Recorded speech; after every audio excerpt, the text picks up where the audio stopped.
পূরণ করতে হবে। শুধুমাত্র এর জন্য যোগ, বিয়োগ, গুণ, ভাগ এই 4টা চিহ্ন ব্যবহার করতে পারবে। ভালো করে দেখুন ধাঁধাটা। 2 বক্স আছে, 1 বক্স আছে, 6 বক্স আছে, 6। এই বক্সগুলোতে 3টে বক্স আছে। এই বক্সগুলোতে আপনি যোগ, বিয়োগ, গুণ, ভাগ এই 4টা চিহ্ন ব্যবহার করতে পারেন। এই 4টা চিহ্ন ব্যবহার করতে পারেন এই 3টে বক্সে। দিয়ে আপনাকে দেখাতে হবে অ্যান্সার আসছে 48। ঠিক আছে, ভাবতে থাকুন আপনারা। তার সাথে সাথে আপনারা ভাবার সাথে সাথে আমি একটা নতুন সূত্র নিয়ে, যে সূত্রটা নতুন নয়, জানা সূত্র কিন্তু আমাদের অনেকে জানা নয়। সূত্রটা কি? আমরা কর্ণ কথাটা জানি। কর্ণ কি? চতুর্ভুজের কর্ণ এটা। চতুর্ভুজের কর্ণ কটা? দুটো, 1 2। একইভাবে পঞ্চভুজের কর্ণ আছে, ষড়ভুজেরও কর্ণ আছে।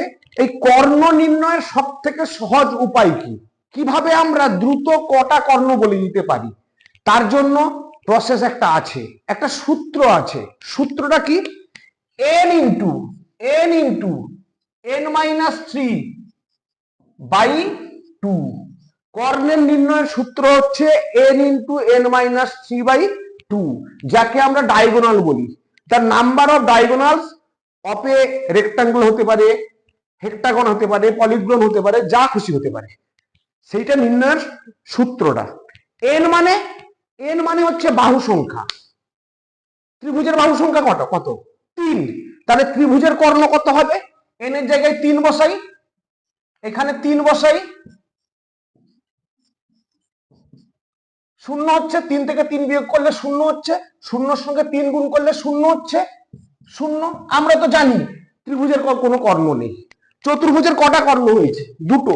আমরা এই সূত্রে ফেলে দেখি আসছে কিনা। চতুর্ভুজের বাহু সংখ্যা তাহলে 4টে, তাহলে n এর জায়গায় বসাবো 4। n এর জায়গায় 4 বসালে 4 3/2, 4 গুণিতক 1/2, দুটো এসছে। পঞ্চভুজের ক্ষেত্রে n এর জায়গায় কত বসাবো? 5 বসাবো, উত্তর যত বেরিয়ে আসবে তত। তাহলে কর্ণ নির্ণয়ের বা ডায়াগোনাল নির্ণয়ের সূত্র হচ্ছে n ইন্টু n-3/2। এইটা শুধু মনে রাখলে আমরা কর্ণ সংখ্যা বলে দিতে পারবো। ঠিক আছে, এবারে আসছি সেই ধাঁধাটায়। এইবারে সেই ধাঁধাটা যেটা আপনারা অনেকে পেরেছেন, অনেকে পারেননি। কিভাবে হবে এই ধাঁধার অ্যান্সারটা? আপনারা কিন্তু করতে পারেননি। ঠিক বলছি, এর কারণ আছে। আমি যে বললাম করতে পারেননি, কারণ আছে।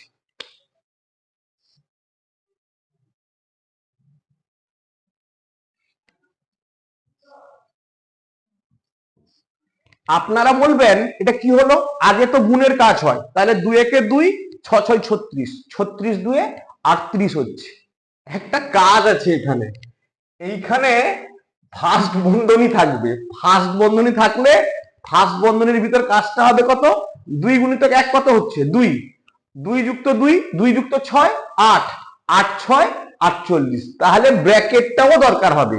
এটাই ছিল সেই ধাঁধা। শুধু যোগ, বিয়োগ, গুণ, ভাগ বসালে হবে না, যেটা আমি বলিনি আপনাদের।